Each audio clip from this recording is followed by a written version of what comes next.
Мууртай эмээ. Энэхүү зохиолын бүтэн хувилбарыг сонсохыг хүсвэл M-Book аппликейшнээр сонсоорой.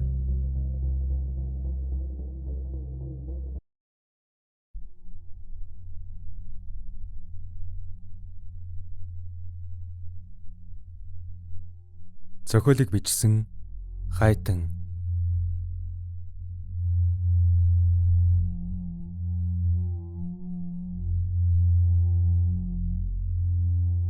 Дуу оруулсан Б. Оргилволд.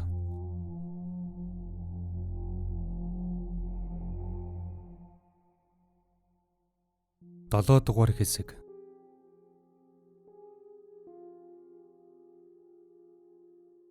Эмээ, чи тэгэхээр маш ухаантай хүү байх нь. Төвний ярьж өгсөн тэр түүхүүд юуны тухай байдгийг?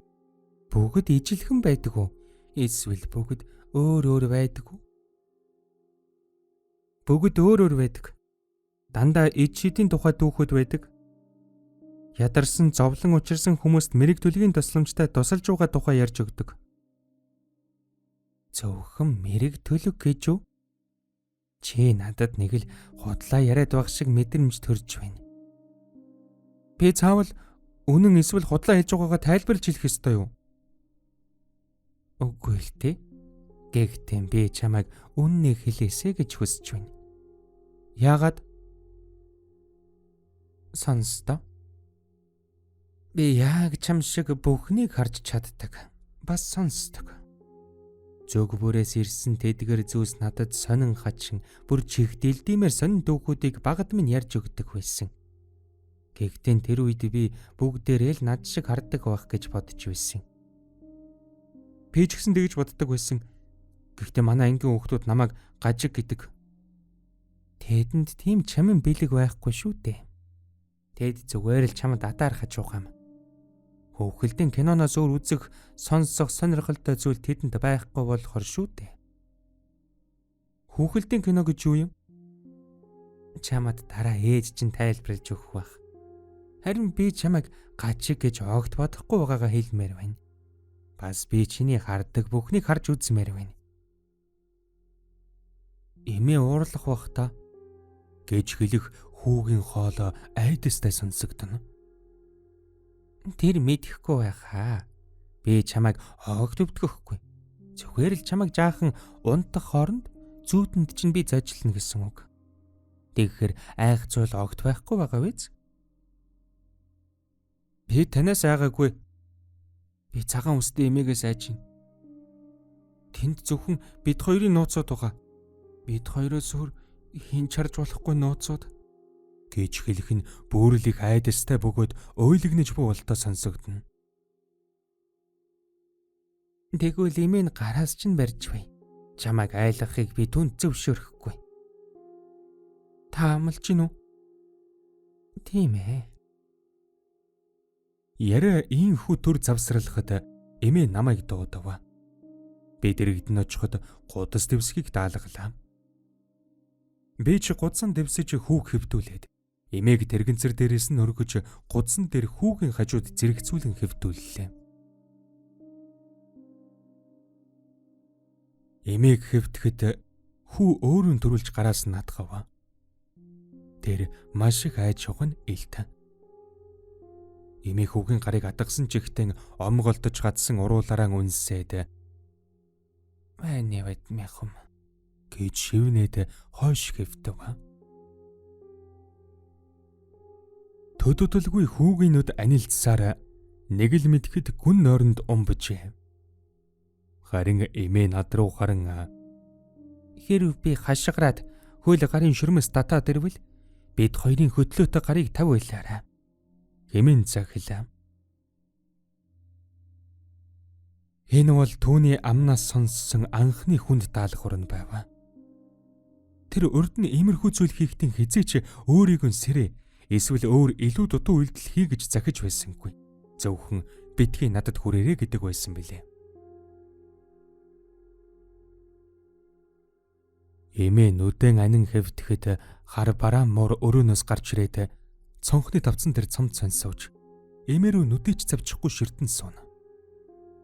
Тэр ийм үед үргэлж ингэдэг.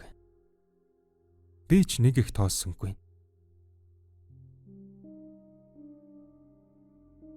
Нэг цаг өнгөрөв. Ахиад нэг цаг. Энэ үед бүсгүн төвчээр алдарч байгаа болтой хөлөнд жижиг нүлэн савчиж хуруугаан аман данхийн хумсаа мэржгүй улдаг харагдана. Дэрэгдэх хүмүүс сандарч эхлэхэд би өөрийн ирэхгүй дагаж чаддаг юм бэлээ. Сандал дээрээс босон өрөөний голоор нааш цааш алхаж хүйтэн усууж үдсэн ч тайвширсангүй. Миний үдсэн харсан бүхий л тохиолдолд эмээ ингэтэл удаж байсангүй. Гэтэл нам гүмиг эвдэн түрүүнээс хойш цонхон дээр хөдлөгөнгүй суусан муур муухай багирн дуугархад бүсгүй бид хоёр хоёул цочин дав хийлээ. Энэ чимээнэр эмээч цочин сэрж өндийн суув. Түүний хамаг хувцсан хөлсөн дүн чийгтэн норж чамархагийн даган урсах хөлс өмдөн дээр нь тусна. Би эмээг нойтон хувцастай байхтан салхи авахгүй гэж сэрэмжилж хүнжил авчирч гучав. Бүсгүйч гүн очиж хүүгийн өндөөлгөж суулгаад аманд нь аягтай үзмний шүүсийн ор туллаа. Хүү хэд балгаад ээжийг налан унав. Эмээ хүү хоёул ихэд сүлдсэн байхаж. Хин хин нь хэсэг тайвширсны дараагаар намайг хүүхэд харах ажилд томилоод ахаад нэг хүзүү мошигхгүй сайн харж вэ гэж бид нөгөө өрөөрөө цөлөгдлөө. Эмээ тэр бүсгүйтэй их л удаан ярилцсан билээ. Харамсалтай нь би тэдний ярианаас нэг ч үг сонсож чадсангүй. Ээжгүй хоёр явах болоход хүү гүн ирж эмээг хүзүүдэн тэрвэрч авлаа. Тэр ихэд талархаж байгаа илэрхийлээд ээжтэн хөдлүүлэн үүд рүү явав. Хүү хаалгаар гарахын өмнөхөн гинт зогсож яв. Тэгснэн эргэн харж тэр мэдчихсэн гэж хашгираад эргэн эмээ рүү гарахад түүний гарцанд гүн айдас шингэсэн элт байлаа. Эмээж сандарч хариу дуурах гэж ээрч төгдрөн байх зүр хүү ахин тэр хуурлаж байна. Тэр маш их ууралж байна. Тэр таныг үхэн гэж байна. Цусантаа хахаж үхэн гэж байна. Эмээ тэр таныг үхэн гэж байна гэж хашгиран уйлаад чихийн даран доош суучихлаа. Ээж нь сандран хүүгийн тэрвэрч байхдаа ч мөн мэгшин уйлж эхлэхэд би сандран эмээ дээр гүйж очин. Одоо яах вэ эмээ?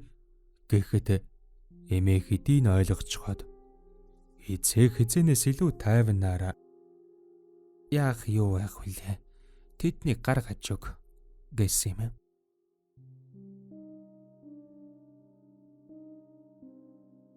Би тэр үеийг огт мартдаггүй юм. Өөрийг нь өгөхийг зөгнсөн хүүгийн хэлхийг сонсоод тийм тайван байж чадсан эмийг одоо болтол их гайхдаг. Магадгүй би байсан бол хангалттай олон зүйлийг таньж мэдсэн байсан ч сандарч твдэж үхлээ хоног тоолон хүлээж үлдээжгүй бүхэндээ хоргодох байсан биз. Харин эмээ тэгсэнгүй. Маш тайвнаар хүлээж авахыг нь харсан надад арай мэдчихсэн биш үз гэсэн хардлагыг ч төрүүлв. Тэр өдрөөс хойш эмээ бусдад туслах ажилдан улам шамдаж тэр хэрээрээ бие нь хурдан муудаж байлаа. Шүнжин ханиахтал унтаж чадахгүй. Өглөө болоход нойр дутуугаас ядарч сүлдсэн эмээ "За, хаалга тогшиж байна. Миний хөө оруулаарай" гэж сууж байх болов. Тэр нар жаргасны дараа хүмүүстэй уулздаг байсан нь элдэв шашин тайлагдшгүй бүхнийг нам засгаас нухчин дарж түүнийг сурталжилсан ашигласан бүхнийг хэлмэгдүүлэн шоронд хорж байснаас айсандан тэгдэг байжээ. Харин зах зээлийн энэ үед бүгд нээлттэй болох цагаар нууж хаах зүйл үлдсэнгүй тул өдрийн цагаар ч хамаагүй зорж ирсэн бүхэн эмээтэй уулзаад буцдаг боллоо.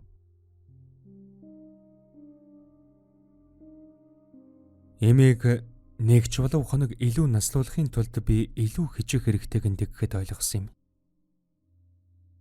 Лааны бүдэг гэрэлд сууж хичээлэн хийх болов. Эмээгийн өвчнийг эдгэх туг түмэн аргуудыг судлах болов. Сайн гэсэн бүхнийг би эмээд хаанаас ч хамаагүй олж ирээд найруулж, буцалгаж, бүр тарьж үзв. Нэг л сайн дээрдэхгүй хэвээр байлаа.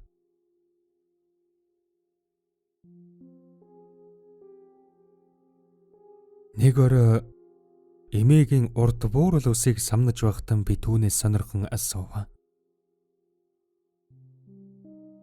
Та тэгэхэд тэр бүсгүүд юу гэж хэлсэн юм бэ? Чи тэгтэл их мэдмээр байгаа юм уу? Зүгээр л сонирхоод асуусан юм аа. Тэгвэл дараа нь чи өөрөө олж мэдээрэй. Яаж? Тэрхүү чам дээр нэг өдөр ирэх болно. Тэгэхэд нь асуугаарай гэж үлээ.